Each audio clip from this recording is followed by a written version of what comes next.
প্রভু, সাহায্যের জন্য আমি আপনাকে ডাকছি। যখন আমি আপনার কাছে প্রার্থনা করি, তখন আমার প্রার্থনা শুনুন। শীঘ্রই আমাকে সাহায্য করুন। প্রভু, আমার প্রার্থনা গ্রহণ করুন। এটা যেন জ্বলন্ত ধূপের সুগন্ধির মতো হয়। এটা যেন সান্ধ্যকালীন উৎসর্গের মতো হয়। প্রভু, আমি যা বলি সে সম্বন্ধে যেন সাবধান হই। আমি যা বলি তাতেই আমাকে আনন্দিত হতে দিন।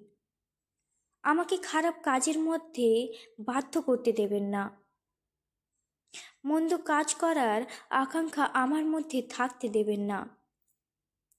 মন্দ লোকরা যা করে আনন্দ পায়, আমাকে তার সামিল হতে দেবেন না। একজন সৎ লোক আমার ভুল সংশোধন করিয়ে দিতে পারে, সেটা তারই দয়া।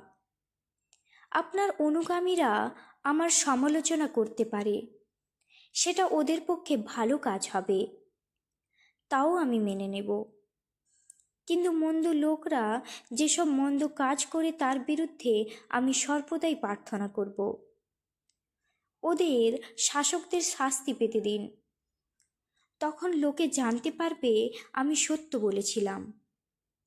লোকে মাটি খোঁড়ে, জমি চাষ করে এবং সার ছড়িয়ে দেয়। একই রকমভাবে ওদের কবরের চারিদিকে আমাদের হাড় ছড়ানো থাকবে। হে আমার প্রভু, আমি সাহায্যের জন্য আপনার দিকে চেয়ে থাকি। আমি আপনাকে বিশ্বাস করি। আমাকে মরে যেতে দেবেন না। মন্দ লোকরা আমার জন্য ফাঁদ পেতেছে, আমাকে ওদের ফাঁদে পড়তে দেবেন না। ওরা যেন ওদের ফাঁদে আমার ধরতে না পারে।